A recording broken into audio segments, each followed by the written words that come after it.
Hello friends, welcome again knowledge library सत्य।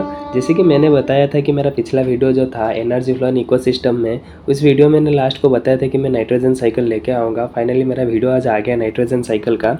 तो आज हम इसके बारे में डिस्कस करेंगे, इसका डेफिनेशन और इसका जो जो है प्रोसेस है उसके बारे में हम आज डिस्कस करेंगे। तो पहले हम इसका डेफिनेशन देख लेते हैं, ठीक है।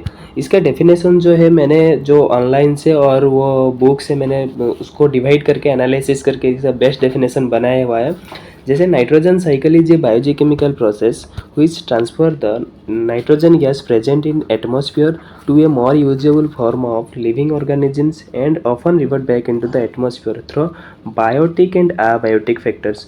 जो नाइट्रोजन है वो एटमॉस्फेयर में 78%, इसका जो मात्रा है वो एटमॉस्फेयर में सबसे ज़्यादा है नाइट्रोजन जो है। इसके लिए इसका जो साइकिलिंग होता है वो क्या होता है, इसके only through biotic and abiotic factors के थ्रू इसका साइकिलिंग होता है। ये क्या होता है, जो प्रेजेंट एटमॉस्फेयर में जो नाइट्रोजन गैस है वो बारिश के थ्रू आता है। जैसे आप जानते होंगे नाइट्रोजन जो गैस है वो सबसे ठंडा गैस है, ठीक है। जब वो बारिश का पानी गिरता है नीचे, उसके थ्रू नाइट्रोजन जो गैस है ऊपर जो इलेक्ट्रॉनिक वजह से वो नाइट्रोजन गैस डिवाइड होके वो नीचे आते हैं, ठीक है। वो बारिश के थ्रू नीचे आते हैं। इसके लिए जो बारिश का पानी होता है वो बहुत ठंडा ही होता है नाइट्रोजन के वजह से, ठीक है। अभी वो थंडरिंग के टाइम पर आता है। जब वो थंडरिंग होता है, वो जो लाइटनिंग जब होता है, उसका गैस जो है वो इलेक्ट्रॉन प्रोटॉन में डिवाइड होके वो नीचे आता है, ठीक है। अभी नाइट्रोजन नीचे आता है किसके थ्रू, उसका बायोटिक एंड अबायोटिक फैक्टर से थ्रू आता है, फिर वापस रिवर्ट करता है एटमॉस्फेयर को। अब अगर आ गया नीचे तो वो फिर वापस करेगा एटमॉस्फेयर को ना, वो इसी प्रोसेस को हम नाइट्रोजन साइकिल प्रोसेस कहते हैं, ठीक है। इसका 5 प्रोसेस होता है, जो आता है और फिर वापस जाता है एटमॉस्फेयर को। इसका 5 प्रोसेस में होके वो जाता है, ठीक है। हम आप इसके प्रोसेस के बारे में डिस्कस करेंगे, ठीक है। अब अगर नाइट्रोजन साइकिल आप अगर आ गया तो क्वेश्चन में, तो ये वाला डेफिनेशन जो है भाई बहुत बढ़िया डेफिनेशन मैंने दिया है। इसको थोड़ा याद रख लेना और भाई लिख लेना भाई, बहुत अच्छा नंबर आएगा। और साथ में इसका जो छोटा सा डायग्राम मैंने दिया हुआ है, इसका छोटा सा थोड़ा भी डायग्राम आप ड्रॉ कर लेंगे ना, तो इसका जो इम्प्रेशन होगा बहुत अच्छा रहेगा, ठीक है। इसका हम 5 प्रोसेस में डिस्कस करेंगे। तो इसका पहला प्रोसेस होता है नाइट्रोजन फिक्सेशन। ये मैंने जो दिया रखा है वहाँ पे, जो इसका फॉर्मूला है नाइट्रोजन फिक्सेशन का। तो पहले क्या होता है, ये नाइट्रोजन जो है, nitrogen fixation is the conversion of a gases nitrogen to ammonia which plant में यूज। जब नाइट्रोजन गैस अर्थ सरफेस को आता है, तब जो रिजोबियम का जो बैक्टीरिया होते हैं, ये लिगुमिनस के प्लांट अंदर रहते हैं। जो रिजोबियम बैक्टीरिया जितने भी होते हैं वो सभी लिगुमिनस प्लांट के अंदर, उनका रूट जो होता है वो न्यूडल की तरह हो जाता है उनका रूट। इसके लिए ये जो बैक्टीरिया हैं ये क्या करते हैं, नाइट्रोजन गैस को एमोनियम फॉर्म में उसको कन्वर्ट कर देते हैं। जो कि ये इनका उनका रूट देखे होंगे, जब भी ये पूरा गोल गोल सा हो रहता है, उसी के अंदर जो बैक्टीरिया रिजोबियम बैक्टीरिया रहते हैं। ये जो बैक्टीरिया है नाइट्रोजन गैस को एमोनियम फॉर्म में कन्वर्ट कर देते हैं। ये रहा नाइट्रोजन गैस आपका, और ये इसका रहा एमोनियम फॉर्म का जो वो फार्मूला, ठीक है। N2 से NH4+ को उनको कन्वर्ट कर देते हैं, ठीक। Nitrogen fixation in the atmosphere, lightning, burning and volcanic activity did add nitrogen gas. मैंने बताया था कि नाइट्रोजन जो गैस है वो लाइटनिंग होके थ्रो नीचे आता है। जब एटमॉस्फेयर में लाइटनिंग होता है तब वो नीचे आता है बारिश के थ्रू वो नीचे आता है नाइट्रोजन गैस, फिर वो वापस जाता है। फिर वैसे ही हम उसके आगे में डिस्कस करेंगे। तो पहला जो प्रोसेस है वो क्या है, नाइट्रोजन फिक्सेशन। ये नाइट्रोजन फिक्सेशन जो है इसका थोड़ा ये याद रख लेना, जो N2NH4+, इसका थोड़ा ये बहुत इंपॉर्टेंट है। इसका जो फॉर्मूला है इसको थोड़ा याद रख लेना। बाकी इसका जो डेफिनेशन मैंने दिया रखा है यहाँ पे, इसको अच्छा से याद रख लेना। ये बहुत अच्छा डेफिनेशन, मैंने बहुत कोशिश करके, बहुत मतलब उसको एनालिसिस कर करके ये डेफिनेशन लाया हूँ, ठीक है। अब इसका सेकंड प्रोसेस के बारे में देखते हैं। तो अब बारी आती है इसका सेकंड प्रोसेस की, नाइट्रोजन अपटेक की। नाइट्रोजन अपटेक में क्या होता है, the ammonia produced by the nitrogen fixing bacteria is quickly incorporated into protein and nitrogen compounds. अब जो रिजोबियम बैक्टीरिया उसको एमोनियम फॉर्म में कन्वर्ट कर दिए हैं, वो क्या होगा, वो एक होस्ट प्लांट की तरह काम करेगा। किधर, जो लिगुमिनस के प्लांट के अंदर।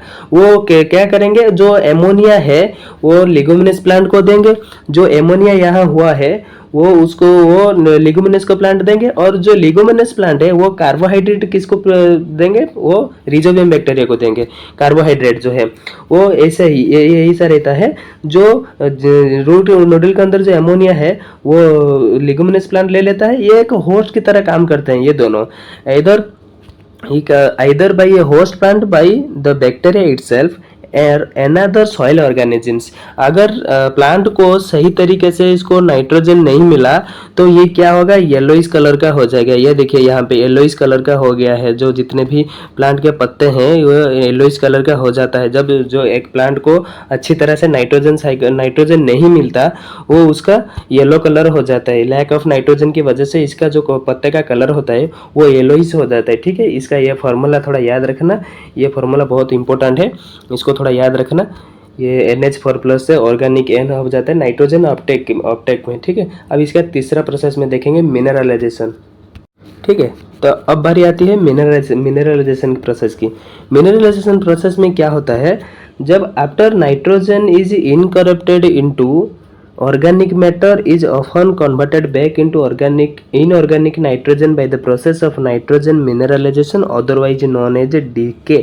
ठीक है, अब ये प्रोसेस में क्या होता है, जब वो लिग्यूमिनस प्लांट या जितने भी हमारा लिविंग ऑर्गेनिजम्स नाइट्रोजन जितने भी लेते हैं वो अगर डेड हो जाएंगे तो सॉइल ऑर्गेनिजम्स क्या करेंगे, उनको डिकम्पोजिंग करेंगे, डिग्रेडेबल उनको करेंगे। ठीक है, वो डिग्रेडेबल हो जाने के बाद जो भी सॉइल ऑर्गेनिजम्स है वो क्या करेंगे, उसके अंदर जितने भी प्रोटीन होता है, ऑर्गेनिक या इनऑर्गेनिक प्रोटीन होता है, उनको वो ले लेंगे और उसको क्या लेके वो गैस को क्या किसमें NO3 में कन्वर्ट कर लेंगे। ठीक है, ये NO3 में उसको कन्वर्ट कर लेंगे, नाइट्रेट में उसको कन्वर्ट कर लेंगे। ये होता है किस प्रोसेस में, नाइट्रिफिकेशन प्रोसेस में। अब मिनरलाइजेशन प्रोसेस में क्या होता है, ओनली जो जितने भी प्लांट रहे होंगे वो अब जब डेड हो जाएंगे, वो सॉइल ऑर्गेनिज्म जितने रहेंगे, बैक्टीरिया, फंजाई, वो जितने भी रहे होंगे वो क्या करेंगे, उसको डिग्रेडेबल कर देंगे, मतलब डिकम्पोजिंग कर देंगे। डिकम्पोजिंग करने के बाद जितने भी इनके अंदर जितने भी और बाकी बचा हुआ न्यूट्रिएंट रहता होगा वो क्या होगा, सॉइल ऑर्गेनिज्म से उसको न्यूट्रिएंट ले लेंगे, इनऑर्गेनिक नाइट्रोजन ले लेंगे, बाकी जितने भी होगा उस NH4+ को, मतलब वो प्रोसेस में जितने भी हैं वो उनको नाइट्रेट में कन्वर्ट करेंगे। ठीक है, NO3 में, ये NO3 में कन्वर्ट कर लेंगे। ठीक है, अभी ये जो कन्वर्ट करेंगे ये प्रोसेस होता है नाइट्रिफिकेशन प्रोसेस में। मिनरलाइजेशन प्रोसेस में ओनली बस क्या होता है, ये सॉइल ऑर्गेनिजम्स जो है उनको बस कन्वर्ट करते हैं, मतलब सॉइल ऑर्गेनिजम्स जो है डिग्रेडेबल करके उनको बस उतने ही डिग्रेडेबल करके उनका जो जितने भी ऑर्गेनिक या इनऑर्गेनिक नाइट्रोजन होगा उनको ले लेंगे। अभी इसका फोर्थ पॉइंट देखते हैं, नाइट्रिफिकेशन। तो अब बारी आती है नाइट्रिफिकेशन के प्रोसेस में। नाइट्रिफिकेशन प्रोसेस में क्या होगा, जब मिनरलाइजेशन जब होके जब इनऑर्गेनिक नाइट्रोजन या अमोनिया वो क्या होगा, नाइट्रेट में कन्वर्ट हो जाएगा। ठीक है, ये इसका फार्मूला मैंने दिया रखा है वहाँ पे, इसका जो फार्मूला है वो नाइट्रेट में कन्वर्ट कर देगा। ये प्रोसेस में, इस प्रोसेस को हम नाइट्रिफिकेशन कहते हैं। ठीक है, some of ammonia produced by decomposition is transferred to nitrogen through a process of called nitrification. ठीक है, नाइट्रिफिकेशन में क्या होता है, जब एमोनिया जो सॉइल ऑर्गेनिज्म जितने भी होंगे एमोनिया को उसको क्या करेंगे, नाइट्रेट में कन्वर्ट कर लेंगे। ठीक है, ये नाइट्रेट में कन्वर्ट कर लेंगे। इसी प्रोसेस को हम नाइट्रिफिकेशन प्रोसेस कहते हैं। अब इसका जो लास्ट प्रोसेस होता है डीनाइट्रिफिकेशन में। ठीक है, नाइट्रिफिकेशन में बस इतना ही होता है, याद रख लेना, बस ये जो NH4+ को NO3 में कन्वर्ट कर लेगा। ठीक है, बस इतना ही याद रखना, और इसका जो डेफिनेशन ये थोड़ा याद रखना। अब बारी आती है डीनाइट्रिफिकेशन की। ठीक है, इसका लास्ट प्रोसेस जो है डीनाइट्रिफिकेशन, इसको थोड़ा अच्छे से देख लेना, डीनाइट्रिफिकेशन। ठीक है, तो डीनाइट्रिफिकेशन इसका oxidized form of nitrogen such as nitrate and nitrite are converted to denitrogen and to lesser extent nitrous oxide gas। ठीक है, ये डीनाइट्रिफिकेशन में क्या होता है, जो डीनाइट्रिफाइंग बैक्टीरिया होते होंगे वो क्या करेंगे, नाइट्रेट NO3 को वो फिर वापस छोड़ेंगे एटमॉस्फेयर में। ठीक है, ये जो जितने भी डीनाइट्रिफाइंग बैक्टीरिया होंगे वो क्या करेंगे, एटमॉस्फेयर को फिर वापस एटमॉस्फेयर में नाइट्रोजन गैस को एटमॉस्फेयर में छोड़ देंगे। ठीक है, यहाँ पे देखिए नाइट्रेट जो है, जो नाइट्रिफिकेशन नाइट्रिफिकेशन प्रोसेस में नाइट्रेट बन गया है। अब ये नाइट्रेट क्या होगा, नाइट्रेट NO2 में कन्वर्ट होगा, फिर NO2 में NO में कन्वर्ट होगा, नाइट्रोजन ऑक्साइड में कन्वर्ट होगा, फिर N2O में कन्वर्ट होगा। N2O के होने के बाद ओनली नाइट्रोजन जो गैस होगा वो एटमॉस्फेयर में ओनली जाएगा। यहाँ पे मैंने पूरा एकदम डायग्राम दे दिया है, अच्छी तरह से इसको देख लेना, ठीक है। बस इतना ही होता है नाइट्रिफिकेशन प्रोसेस में और डीनाइट्रिफिकेशन प्रोसेस में, ठीक है। अब नाइट्रोजन में आशा करता हूँ कि आप नाइट्रोजन साइकिल बहुत अच्छी तरह से समझ गए होंगे। और अगर किधर भी डाउट होगा तो मेरे को कमेंट कीजिए, अगर भी गलत हुआ होगा तो मेरे को कमेंट कीजिए, मैं इसको सही करके फिर भेजूंगा, ठीक है। थैंक यू, धन्यवाद। फिर अगले मिलते हैं नेक्स्ट वीडियो में, ठीक है। कमेंट कीजिए आपको कौन सा वीडियो अच्छा लगा, और फिर आप कमेंट कीजिए भी आपको कौन सा वीडियो चाहिए, मैं दे दूंगा, ठीक है।